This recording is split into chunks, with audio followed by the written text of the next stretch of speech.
네, 오늘의 주요 헤드라인 소식입니다. LG 넥스원이 현대중공업과 655억 원 규모의 계약을 체결했습니다. 이번 계약은 상품 공급이고 계약 기간은 2019년 5월 16일부터 2023년 8월 31일까지로 계약 규모는 655억 원으로 최근 매출액인 1조 4,775억 원 대비 4.43% 수준으로 알려졌습니다. 휠라코리아의 올해 1분기 매출액이 8,346억 원으로 전년 동기 대비 23% 늘었고 영업이익은 1,158억 원으로 36% 증가했습니다. 올 1분기 깜짝 호실적을 낸 휠라코리아는 전거래일보다 6.17% 오른 8만 1,000원에 장을 마쳤습니다. 편의점 CU 브랜드를 운영하는 BGF 그룹이 3세 경영권 승계 작업에 돌입했습니다. 홍정국 BGF 리테일 부사장은 지주회사인 BGF 주가가 신저가 수준까지 떨어지자 대주주인 아버지와 어머니 지분을 시간의 매매 방식으로 10% 가까이 사들였는데요. 증여세 할증을 피하기 위해 현금을 증여받은 뒤 지분을 사오는 방식을 택한 것으로 알려졌습니다.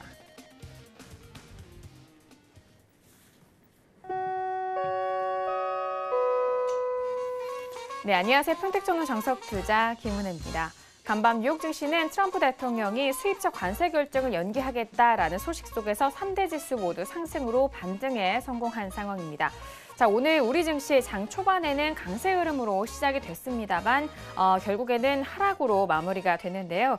미국이 중국 화웨이를 비롯한 70개 계열사를 거래 제한 기업 명단에 올렸다는 소식 속에서 지수 하락을 좀 이끈 상황입니다. 특히나 전기전자 업종이 동반 하락을 보이면서 삼성전자는 2% 넘는 하락세를 보였고요. 계속해서 외국인이 양시장에서는 매도로 좀 일관을 하면서 대응하면서 지수 하락을 견인한 상황입니다. 주요 업종을 비롯한 대부분의 업종이 하락세로 마무리가 된 상황 속에서 코스피 지수는 2070선이 이탈되면서 마무리가 됐고요. 이렇게 하루하루 대외적인 이슈와 그리고 발언 속에서 시장이 흔들리는 모습을 보여주고 있습니다. 자, 이렇게 모두 목요일장이 마무리가 되는데요. 오늘도 정석투자와 함께 하시면서 오늘 시장에 대한 정리와 그리고 내일 시장에 대한 대응 전략까지도 꼼꼼하게 확인해 보시길 바라겠습니다. 그럼 오늘 시장 흐름 다시 한번 정리합니다. 시세 보시죠. 네, 오늘 코스피 지수는 전일 대비 1.20% 하락한 2067.69에 장을 마쳤습니다. 수급상 확인하시죠. 개인과 기관의 동반 순 매수, 반면 외국인 홀로 순매도 이어갑니다. 코스피 시가총액 상위 종목 확인하시죠. 삼성전자가 2% 넘는 2.35% 하락한 채로 41,550원에 마무리가 됐고요. SK하이닉스도 3% 넘는 하락 속에서 71,900원에 오늘장 마무리가 됐습니다. 계속해서 코스피 시가총액 상위 종목 확인하시죠. LG화학도 1.47% 내린 33만 5,500원에 장을 마쳤고요. 포스코도 역시나 1.88% 하락한 23만 5,500원에 오늘장 마무리가 됐습니다.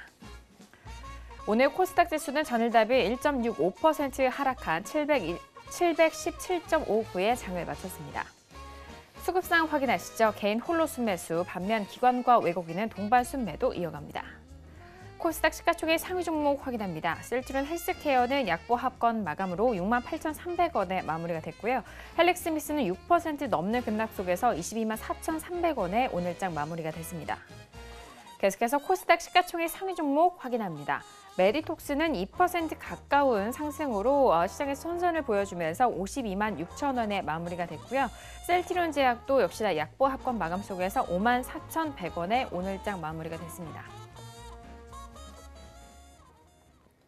네, 본격적으로 목요일장 정석투자 시작합니다. 목요일 저녁은요, 봉추 선생님과 오늘 함께합니다. 봉추 선생님 안녕하세요. 네, 안녕하세요. 네, 반갑습니다. 전일장 뉴욕 증시는 3대 지수 모두 상승으로 좀 마무리가 됐는데 오늘 우리 시장 안에서는 화웨이 관련된 이슈가 좀 시장을 흔든 게 아닌가 싶은데요. 오늘 양시장 어떻게 보셨을까요? 네, 오늘 시장이 상당히 약했었죠. 굉장히 약한 흐름이었는데요. 사실 어제 오늘 예상을 하면서 반등을 다시 또 지속할 가능성이 높다 이렇게 말씀을 드렸는데요. 전반적으로 흐름이 좋지 않았습니다. 트럼프 대통령이 미국, 중국과의 어떤 무역 분쟁에 있어서 유화적인 제스처를 취했는데요. 그에 반해서 뉴스가 좀 안 좋은 뉴스들이 나오면서 시장이 다시 좀 불안감을 갖는 것 같습니다. 어쨌든 지금 시장 자체는 이제 무역 분쟁 관련해서는 어떤 좋은 이슈가 나오더라도 100% 믿지는 않는다는 것이죠. 그동안 트럼프 대통령의 행동이 그랬었지 않습니까? 그래서 트럼프 대통령의 어떤 그 좋은 발언들을 시장이 어떻게 이용을 하는지 그런 거에 따라서 조금 더 반등이 나올 수도 있고요. 그렇지 않을 수도 있다 그렇게 볼 수가 있겠는데요. 오늘은 전반적인 분위기가 좋지 않았습니다. 장중에 미국 선물도 크게 하락했었고요. 그런 분위기 속에서 수급적인 흐름이 좋지 않았죠. 역시 오늘 개인이 대량 매수를 했고 외국인이 대량 매도를 한 그런 흐름인데요. 이런 흐름 속에서는 지수가 상승할 수 없는 그런 흐름이 아니었나 생각을 합니다. 하루 만에 분위기가 이렇게 바뀌기는 어렵거든요. 그래서 시장의 어떤 그 분위기 그런 것들에 의해서 이런 그 흐름이 나오지 않았나 생각을 합니다. 어쨌든 단기적으로는 한국 시장 같은 경우에는 여전히 아직까지는 좀 버티는 흐름이 나오고 있기 때문에 아직까지 절망할 필요는 없다 그렇게 말씀을 드리고 싶고요. 오늘 장은 어쨌든 조금 과매도가 나온 그런 장이 아닌가 일단 그렇게 결론을 내릴 수가 있을 것 같습니다. 자, 봉투 선생님, 오늘 뉴욕 증시는 상승으로 좀 출발이 됐고 지금 현재 야간 선물도 상승으로 흘러가고 있는데 내일 우리 시장 어떻게 전망하실까요? 네, 한국 시장만 놓고 봤을 때는 역시 아직까지는 반등 구간이라고 봅니다. 여기에서도 확실하게 빠지면은 그때는 위험하죠.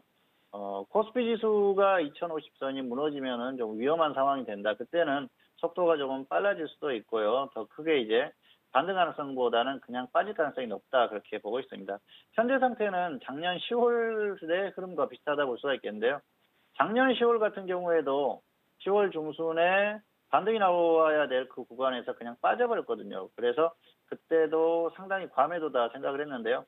최근에 어떤 흐름, 오늘 흐름 같은 경우에도 좀 과매도가 나온 게 아닌가 생각을 합니다. 어쨌든 불안한 구간이긴 합니다. 다만 현재 구간은 역시 단기 과매도로 인해서 반등이 나올 수 있는 구간이라는 것에는 큰 그 생각의 변함은 없습니다. 그래서 2050만 깨지지 않으면은 반등 가능성은 있다고 보고요. 내일 같은 경우에는 반등 시도가 다시 나올 것으로 봅니다. 다만 오늘처럼 갑자기 또 해외 선물이 급락한다거나 그런 흐름이 나왔을 때는 반등이 제한적일 수 있겠죠. 어쨌든 그런 변수는 있다 그렇게 보시고요. 어떤 그 전반적인 흐름 자체로는 단기 반등이 가능한 그런 흐름이다 그렇게 생각을 하시고 대응을 하시는 게 맞을 것 같습니다. 다만 그럼에도 불구하고 지수가 빠졌을 때는 그때는 관리를 해야 된다는 것이죠. 어쨌든 너무 무리한 매매는 하지 마시고요. 지금 같은 경우에는 관리에도 신경을 쓰면서 대응을 하시는 게 나을 것 같습니다. 내일은 반등 가능성이 높다. 하지만 시장의 흐름이 그렇지 못했을 때는 적절하게 대응을 하자. 이 정도로 마치도록 하겠습니다.